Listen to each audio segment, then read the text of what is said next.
Now, if we take a look at that future of work, it's existing within these 4 forces of change that we've already explored. But I now want to take that deeper and look at an organisational capability response to that. So again, those 4 forces, so the ability to have a greater impact socially, to navigate a networked, accelerated environment, to deal with unpredictable volatility, and as we've just explored, to work within the 4th Industrial Revolution. So your leadership ability to Mindflex within that not only defines the way that you work, but also the way that your organisation operates. So we can now see in each of those quadrants the connections. So these mega trends, they're impacting on the market, the macro environment that you're working within. Your organisation itself is actually a micro environment that's operating within that macro environment. And then your mind is within that environment itself. So your mindset then becomes critical in terms of how to adapt through each of those.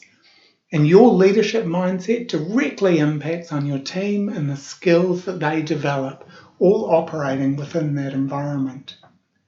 So we've already looked at the market and the megatrends when we're looking at the 4 forces of change.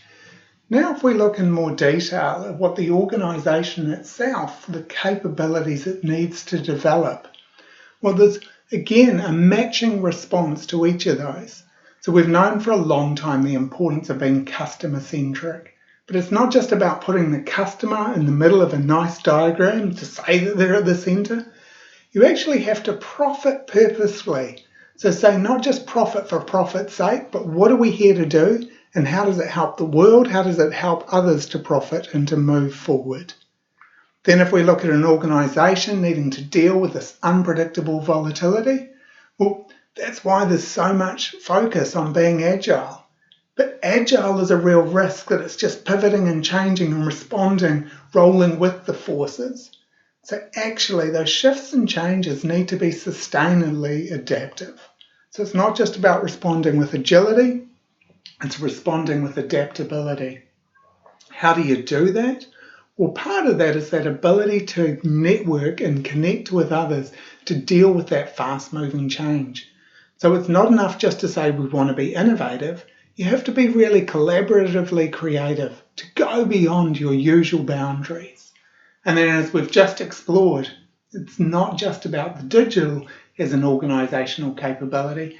It's about being digitally integrated so that it's infused within all the ways that you're working and it's connecting out into these other environments. Again, take a quick look at a connection point around that. So the Davos Manifesto identified this need to be far more purposely profitable because of the megatrend of social impact that's occurring around us. Looking at the detail of that conversation, so stakeholder capitalism, going from principle to practice, they identified that a company's approach to people, the planet, and innovation must figure more prominently in capital allocation decisions. And to that end, corporate leaders need to improve their understanding of the trade-offs between longer-term investment in new capacity and capabilities and shorter-term rationalisation of existing operations and assets. What that means is over time, more emphasis should be placed on longer-term investment. So that ability to think forward into the future, but look at how it connects and impacts with others is more critical than ever. Now, we've just explored a lot of moving parts and a lot of complexity. It's important to understand those because the world is a complex, connected place. However, at the same time, to make sense of it, you can bring it all back to this concept of Mindflex and these 4 different ways of thinking about the world. I want to take some of the skills that those build. So that ability to Mindflex then builds within yourself and within your team what we call future-ready skills. And there's 8 of those skills that we'll cover in depth. But I just want to pick up on one of those now. And one of those is about the ability to simplexify. Now, what does simplexify mean? Well, we've taken a look at a visual representation of it before. And to simplexify is different to simplify. So if you simplify something, you get rid of the complexity. You just basically cut it away. But when you simplexify, you retain the inherent complexity and complication that enables the outcome.